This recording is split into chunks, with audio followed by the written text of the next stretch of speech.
Assalamualaikum warahmatullahi wabarakatuh.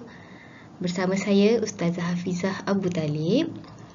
Kita akan belajar hari ini Sains tahun 4, unit yang pertama iaitu Kemahiran Saintifik. Baik murid-murid, untuk kali ini kemahiran saintifik yang kita akan pelajari ada 6. Yang pertama adalah menggunakan perhubungan ruang dan masa. Yang kedua, mentafsir data. Yang ketiga, mendefinisi secara operasi. Yang keempat, mengawal pemboleh ubah. Yang kelima, membuat hipotesis. Dan yang keenam, mengeksperimen.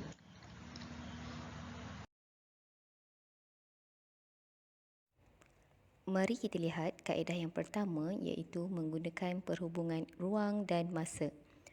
Menggunakan perhubungan ruang dan masa ialah kemahiran memerihalkan perubahan sesuatu kejadian atau fenomena berdasarkan parameter seperti lokasi, arah, bentuk, saiz, isi padu dan berat mengikut masa.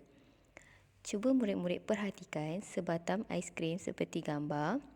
Selepas beberapa minit, aiskrim tersebut akan mencair. Ini melibatkan ruang dan masa.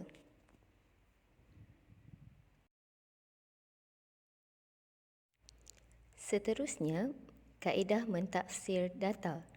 Kemahiran ini memberikan penerangan yang rasional tentang objek, peristiwa atau pola daripada data yang dikumpulkan.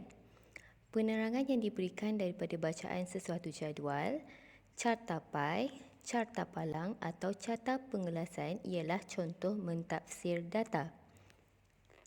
Mari kita lihat contoh carta pai bilangan murid Sri 3 2020.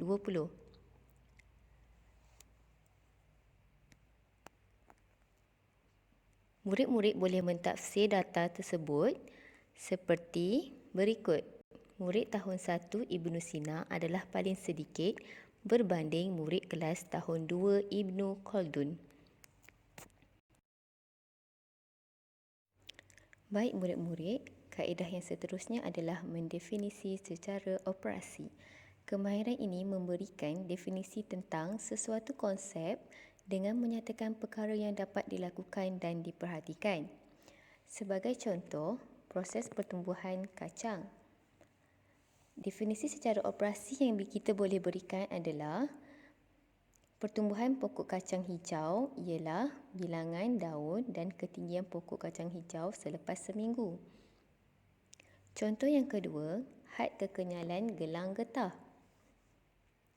Definisi yang kita boleh nyatakan adalah had kekenyalan gelang getah ialah panjang maksimum gelang getah yang dapat ditarik sebelum putus. Contoh yang ketiga adalah keupayaan bahan menyerap air. Keupayaan bahan menyerap air ini membuktikan air akan menjadi sedikit di dalam bika.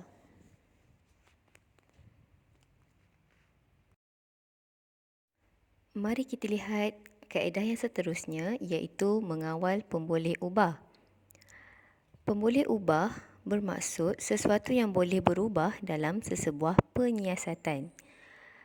Ia melibatkan 3 pemboleh ubah. Yang pertama, pemboleh ubah dimanipulasi, pemboleh ubah bergerak balas dan pemboleh ubah dimalarkan.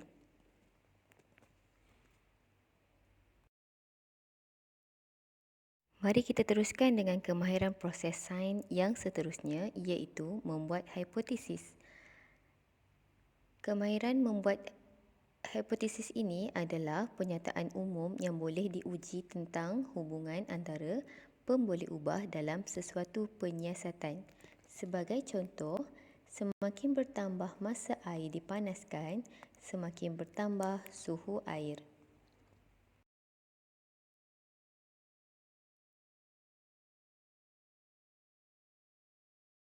Sekarang kita telah sampai kepada kemahiran yang terakhir iaitu mengeksperimen.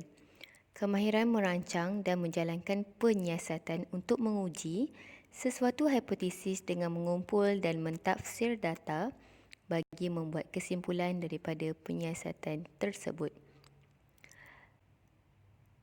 Kemahiran mengeksperimen ini melibatkan 8 perkara iaitu yang pertama, merancang eksperimen. Yang kedua, membuat hipotesis.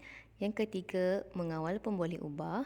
Yang keempat, menyenaraikan peralatan dan bahan. Yang kelima, merancang langkah-langkah. Yang keenam, menguji hipotesis. Yang ketujuh, membuat kesimpulan. Dan yang terakhir, menulis laporan.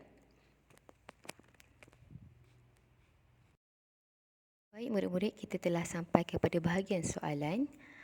Bagi soalan yang pertama, murid-murid diminta untuk senaraikan 6 kemahiran saintifik yang telah dipelajari. Soalan yang kedua, apakah kemahiran saintifik yang boleh dikaitkan dengan situasi berikut? Ada A dan B. Jadi murid-murid perlu jawab soalan tersebut. Bagi kaedah menjawab soalan, kaedah yang pertama, cetak kertas soalan, jawab dan hantar di WhatsApp atau Google Classroom. Atau kaedah kedua, salin soalan dalam kertas kosong, jawab dan ambil gambar, hantar di WhatsApp atau Google Classroom. Kertas soalan akan diberikan juga dalam bentuk PDF. Murid-murid perlu menghantar selewatnya 29 Januari 2021 sebelum hari Jumaat. Sampai di sini sahaja kelas kita hari ini. Terima kasih atas kerjasama murid-murid semua. Semoga kita akan bertemu di kelas yang seterusnya. Assalamualaikum warahmatullahi wabarakatuh.